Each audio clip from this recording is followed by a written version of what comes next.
नमस्कार दोस्तों, स्वागत है आप सबका हमारे YouTube चैनल पर। तो वीडियो शुरू करने से पहले चैनल को सब्सक्राइब जरूर कर लीजिए। नंबर 1, सैंडबीबोर्ग नरसंहार।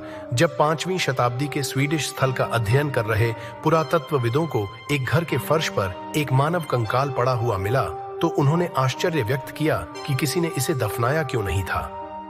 फिर उन्हें एक और मिला और एक और। सभी में तलवारों, कुल्हाड़ियों और डंडों से मारे जाने के निशान थे और फिर तब तक छोड़ दिया गया जब तक कि उनके घरों की दीवारें उनके ऊपर नहीं गिर गईं। हमें यह एहसास हुआ कि यह वास्तव में एक नरसंहार था। स्वीडन के लिनियस विश्वविद्यालय में स्नातक की छात्रा और बोहुस्लेंस संग्रहालय की एक पुरातत्वविद क्लारा अल्फ्सडॉटर ने न्यूयॉर्क टाइम्स को बताया। उन्हें अब तक 26 लोगों के अवशेष मिले हैं, साथ ही एक आधी खाई हुई मछली, यह सुझाव देते हुए कि हमला एक आश्चर्य था, सिक्के और गहने। लेकिन उन्हें कोई संकेत नहीं मिला है कि हमलावर कौन थे या वे किस बात को लेकर गुस्से में थे। नंबर 2, 78,000 वर्षों का मानवीय आधिपत्य। केन्या में पंगा या सैदी नामक गुफाओं का एक नेटवर्क है जिसमें मध्य पाषाण युग से लेकर आधुनिक समय तक की मानव कलाकृतियां हैं।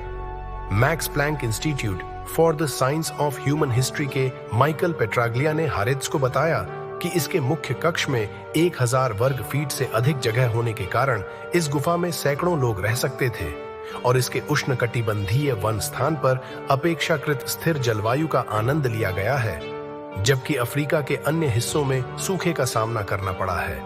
उनकी टीम को शुरुआती निवासियों के बड़े पत्थर के औजार मिले, अधिक विशिष्ट तीर के सिरे और ब्लेड लगभग 67,000 साल पहले दिखाई देने लगे।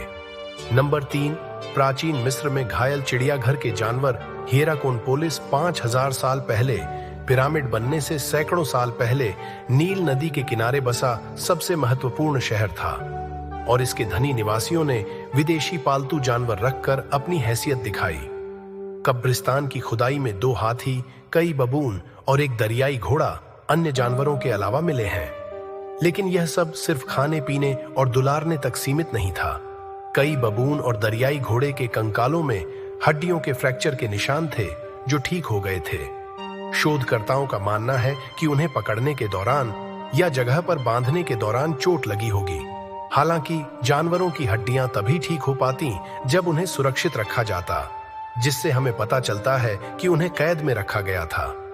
नंबर 4, विकलांग बच्चों को राजसी ढंग से दफनाया गया। शिकारी संग्राहकों ने 34,000 साल पहले वर्तमान मॉस्को से कुछ घंटे पूर्व में सुंघीर नामक स्थान पर 2 किशोर लड़कों सहित कई लोगों को दफनाया था। जब कब्रों की खुदाई की गई तो शोधकर्ताओं ने पाया कि लड़के, जिनकी मृत्यु लगभग 10 और 12 वर्ष की आयु में हुई थी और जिनमें दोनों में विकलांगता के लक्षण दिखाई दिए थे, को एक साथ सिर सटे हुए दफनाया गया था, जिसमें 10,000 विशाल हाथी दांत के मोती, 20 से अधिक बाजूबंद, लगभग 300 छेदे हुए लोमड़ी के दांत, 16 हाथी दांत के विशाल भाले, नक्काशी, सींग और मानव फिबुला प्रत्येक बच्चे की छाती पर रखे गए थे।